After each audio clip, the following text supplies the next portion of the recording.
Salut à tous et bienvenue dans cette toute première revue d'actu. Récemment, la célèbre revue Science a publié un article rapportant la toute première observation d'une supernova issue de la fusion de deux étoiles dans une galaxie naine distante de plus de 480 millions d'années-lumière de la Terre. Jusque-là, le phénomène était seulement théorisé. Il pouvait arriver, mais c'est la première fois qu'on l'observe. Cette avancée est une très bonne occasion pour aborder aujourd'hui le thème de la vie des étoiles et essayer de vous en apprendre un peu plus sur leur naissance, leur fonctionnement ou leur mort. On est parti.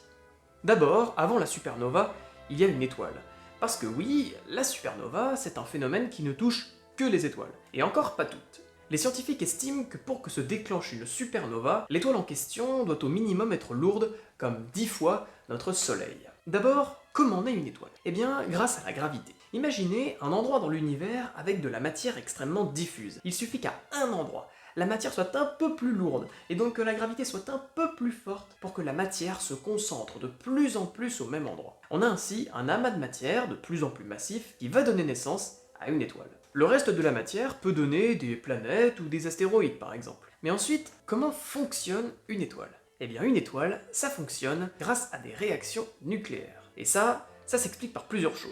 D'abord, une étoile étant un astre très massif, sa force de gravitation est donc très importante. Ensuite, une étoile est composée de gaz, de l'hydrogène plus précisément. Grâce à sa force de gravitation, l'étoile atteint une température et une pression extraordinairement élevées, plus de 10 millions de degrés Celsius, ce qui a pour effet de faire fusionner les atomes d'hydrogène entre eux pour former de l'hélium, ce qui dégage une immense quantité d'énergie sous forme de rayonnement et permet donc à l'étoile d'émettre de la lumière. C'est ce procédé qu'on appelle la fusion nucléaire.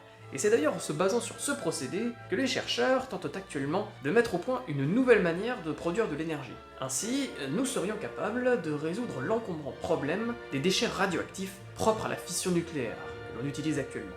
Le réacteur ITER en France est d'ailleurs l'un de ces sites d'expérimentation de fusion nucléaire. Alors, petit aparté sur la fission. Avec cette méthode, on casse des atomes très lourds comme de l'uranium ou du plutonium par exemple, ce qui a pour effet de dégager une immense quantité d'énergie. Actuellement, plus de 75% de toute l'énergie électrique française est obtenue avec la fission nucléaire. Le problème de cette méthode est donc, on vient de le voir, la gestion des déchets issus de la fission qu'on ne peut presque pas réutiliser pour de nouvelles réactions nucléaires. Mais revenons à nos étoiles. Tant que ces dernières ont de l'hydrogène à faire fusionner, tout va bien. La force thermonucléaire et la force gravitationnelle se compensent, l'une étant dirigée vers l'extérieur et l'autre vers l'intérieur de l'étoile.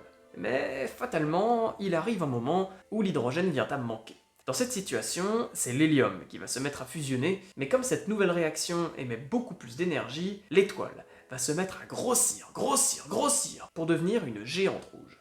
À cet instant, il y a deux possibilités. Si l'étoile est moyenne, les couches de gaz vont se dissiper progressivement pour ne laisser que ce qu'on appelle une naine blanche, qui va refroidir pour devenir une naine noire, une sorte de petite boule froide. Mais si l'étoile est massive, de nouvelles réactions thermonucléaires vont se produire encore et encore, en produisant du carbone, de l'oxygène, du silicium, de l'azote, jusqu'à donner du fer. À ce stade, plus aucune réaction n'est possible. Et à cause de sa force gravitationnelle, l'étoile va s'effondrer sur elle-même avant de disparaître en une gigantesque explosion. C'est ça, la supernova. Là, plusieurs possibilités encore, mais la plus connue est celle du trou noir, pour les étoiles les plus massives. Après la supernova, le cœur de l'étoile s'effondre toujours plus sur lui-même jusqu'à atteindre une taille microscopique et une densité infinie.